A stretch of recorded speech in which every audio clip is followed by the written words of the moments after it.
Bago tayo magpatuloy sa video ko ngayon ay aakyat muna tayo sa bundok. Exercise muna mga kabayan. Dito tayo aakyat. Let's go!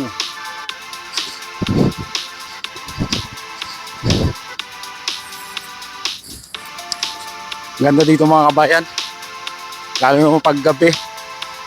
Tanaw lahat. Hindi naman ito ganong kataasan ng bundok.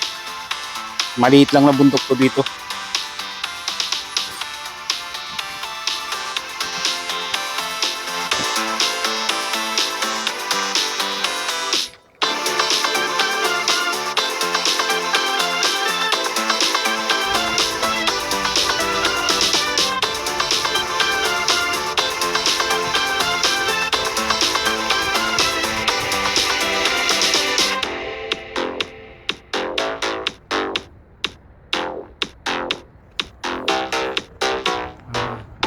Hindi pa ito sagad sa tuktok mga kabayan. Dito muna tayo. Yan.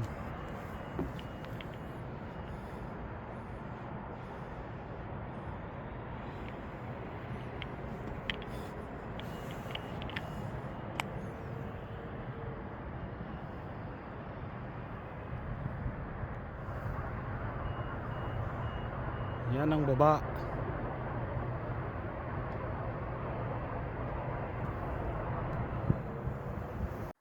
Bago tayo magtatalak ngayong gabi ay shoutout muna sa isa nating kababayan na si Hyun Bin. Pa-shoutout Kuya Pinong, sana ma-hire na ako this massive. Sana nga kabayan at sana lahat halos ng naghihintay ng employer ay magkaroon kayo ng regalo sa darating na Pasko kasi bago magpasko ang massive selection. At ito na nga yung video natin ngayon. Makichismis muna tayo tungkol dun sa mga kababayan natin dito sa South Korea, mga kapwa ko EPS factory worker dito sa South Korea, yung mga nangyayari dito. Unahin natin itong nag-post na to. Ito yung babae na nag-a-assist sa training center kapag may mga bagong EPS factory worker na manggagaling sa Pilipinas at dadali sa training center, magti-training doon ng 3 days. At ito yung post niya, mga taga-Ansan. Itong Ansan itong lugar dito sa Korea na Ansan ay malapit lang ito dito sa amin. At dito nga ako bumibili ng second hand na cellphone. Nakadalawang bili na ako dito ng second hand na cellphone. Mga taga-Ansan, baka po may gamit kayo na hindi ginagamit. Tulungan po natin mga kababayan natin. Kakarating lang ng 2 EPS, not provided ang kanilang kisuksa. Hindi not provided ang kanilang tirahan, ang kanilang kisuksa at wala rin po gamit sa bahay, winter pa naman. Ayun ang mahirap. Kaya nga yung mga naghihintay ng employer sa Pilipinas, mabuti sana kung summer kayong dadating dito, mahirap talaga pag dumating dito na winter, lalo pat not provided ang tirahan, yung kisuksa. Yun ang mahirap. Mabuti sana kung kahit mahirap kasi dito yung mga gamit yung iba talaga dito, walang lutuan, walang mga plato, mga baso, siyempre kadadating nyo pa lang mahihirapan talaga kayo. Kaya nga may requirements na kailangan ay may budget. Kalimitan ay sa pera natin ay nasa 10,000 to 10,000 or 8,000 pesos. Kailangan may pocket money talaga pagdating dito kasi isang buwan pa bago sumweldo. Bihira lang naman itong ganito na wala lahat halos gamit sa titirhan ninyo. At kalimitan naman talaga pagdating sa company ay meron naman kayong madadatnan ng mga kapwa Pinoy natin. Siyempre pag wala kayong gamit, matutulungan nila kayo. Lalo na pag winter jacket, siyempre taglamig, number 1 talagang kailangan ay winter jacket.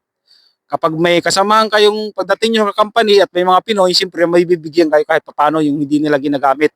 Mabuti na lang at may mga kapwa tayong Pinoy dito sa South Korea na tumutulong talaga sa mga ganyan. Yan talaga yung mahirap yung bagong dating kayo dito sa South Korea tapos wala man lang kayong madadatngan ng mga Pinoy sa company. Halimbawa mag-isa ka lang o dalawa kayo, siyempre pareho kayong bago, pareho kayong mga ngapa.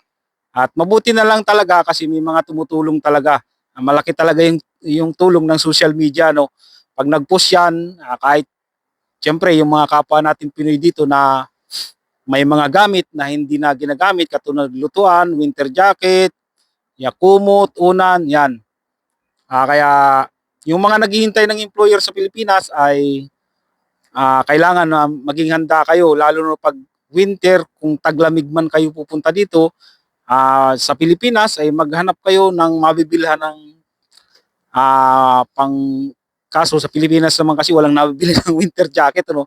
Maghanap kayo kahit makapal na jacket, kahit pagdating dito doble-doblehin nyo na lang. Sigurado naman yung dalawang kababayan natin na yan na nangangailangan ng mga gamit sa bahay ay matutulungan naman yan at makakaraos din yan kahit papano.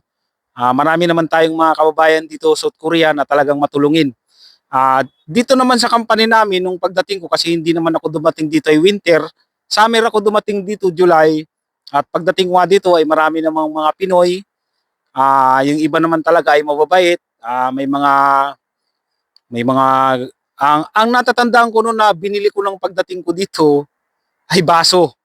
Yun lang, baso lang yung binili ko, tapos yung unan, saka kumot, saka yung panglatag ay binigyan ako agad ng amo ko pagdating ko dito. Yun. Kaya maganda talaga rin yung pagdating sa company ay may madadatngan kayong mga Pinoy. Kasi tayo namang mga Pinoy talaga ay matulungin talaga tayo. At pangalawa ay itong nabasa ko. Ito ay nakakalungkot talaga ito. Babasahin ko. Yung may nag-post din ito kasi itong vlogger na to ay marami ng followers sa Facebook dito sa South Korea at ito talaga ay marami ring alam tungkol sa mga batas-batas dito sa South Korea. Siya po hindi ko na lang papangalanan ng mga kabayan, ano, isang EPS na bagong dating lang noong October 14. Ngayong taon, October lang. Ilang buwan pa lang siya dito. October, November, 2 months pa lang siya dito. Bagong dating lang noong October 14 at nag-undergoing for dialysis dahil sa kanyang kidney malfunction. Ayun na. Marami akong nakikitang mga ganito dito mga kabayan. At kailangan na pala itong i-dialysis mga kabayan sa loob ng 1 linggo at kailangan niyang magpa-dialysis kaya lumalapit po siya sa ating mga puso ng kahit kunting tulong. Yun. Marami na akong natatandaan na mga ganitong kaso. May kalimitan dyan, yung binabangungot, hindi na nagigising, tapos isa pang ano din dito, yung tawag dito, yung stroke, yung napuputukan ng ugat sa ulo, marami ng kaso ng ganyan dito mga kabayan. Kaya ito sa kidney, hindi ko masyadong kasi kalimitan kasi sa kidney kasi, ang sumisira kasi sa kidney, kaya nagmamalfunction, hindi naman ako doktor mga kabayan, ano, pero nababasa ko lang din ito, kalimitan yung pagkain ng mga unhealthy.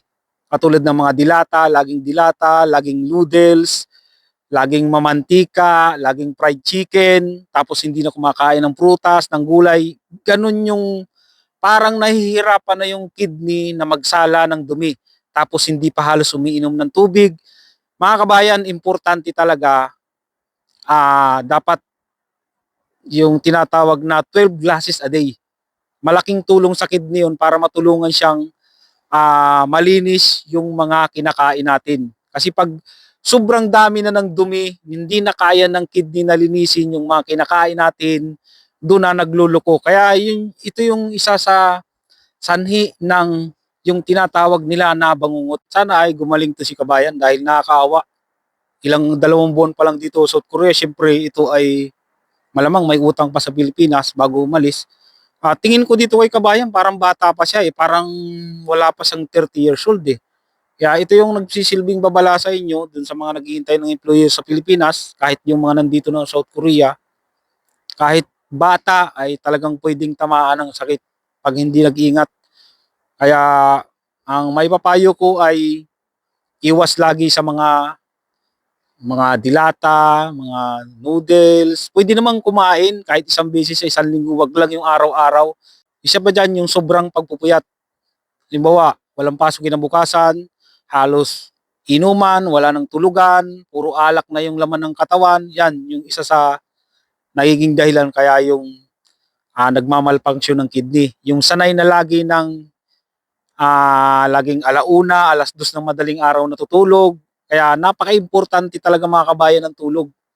Kaya hangga't maaari kung kayo ay hindi makatulog dahil sa maingay, yung mga kasamahan nyo sa kwarto, kung kayo man ay may kasamahan sa kwarto, mas maganda siguro ay kausapin nyo yung kasama nyo sa kwarto na hangga't maaari kahit siya sabihan ninyo na kailangan nating makapagpahinga para yung kidney natin ay makapagpahinga din. Yun lang. Kung hindi naman mapakiusapan yung kasama niyo sa kwarto ay siguro maghanap na lang kayo ng mauupahan na kayo lang mag-isa kasi mahirap talaga yan. Lalong-lalo pat mahirap ang trabaho ninyo tapos hindi ka makakatulog ng maayos. Pagdating ng umaga ay masakit talaga sa ulo yan at makakaapekto pa sa trabaho ninyo. Yung mga kababayan natin dito sa South Korea ay kailangan talaga nating mag-ingat. Kailangan pangalagaan ng kalusugan kasi maraming umaasa sa atin sa Pilipinas. Kapag may oras ng pahinga ay magpahinga. Huwag abusuhin ang sarili. Aakyat pa tayo dun sa pinakatuktok.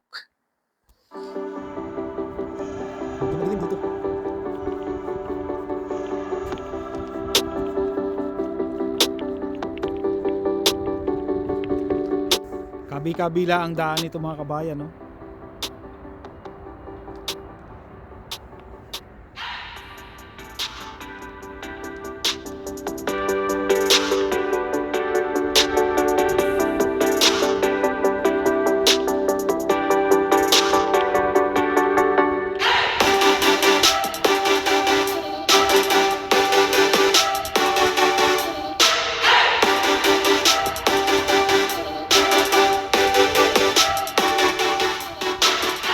Ito guys, tuktok mga kabayan.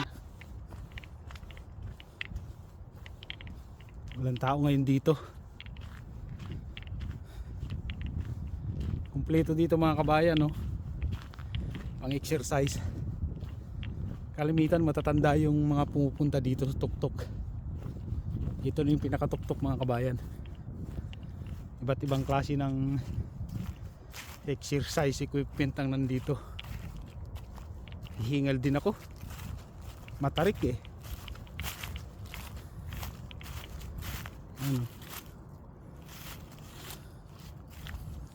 Yun, may orasan din dito.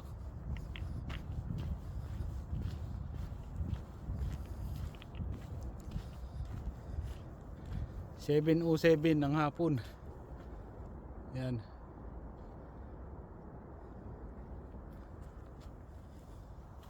May bahay-bahay ditong maliit eh. Kaso nga lang walang ilaw.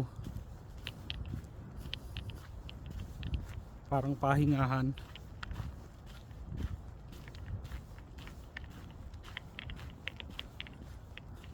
Yun, walang ilaw.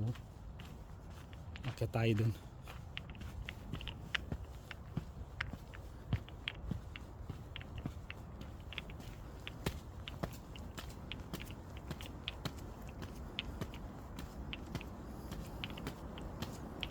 Yun, oh. Parang pundi na yata yung ilaw. Yun. Hindi lang makita masyado yung design, no. Yun, oh. Nilawan ko lang sa cellphone para makita din nyo. Ayan. Ayan, itsura.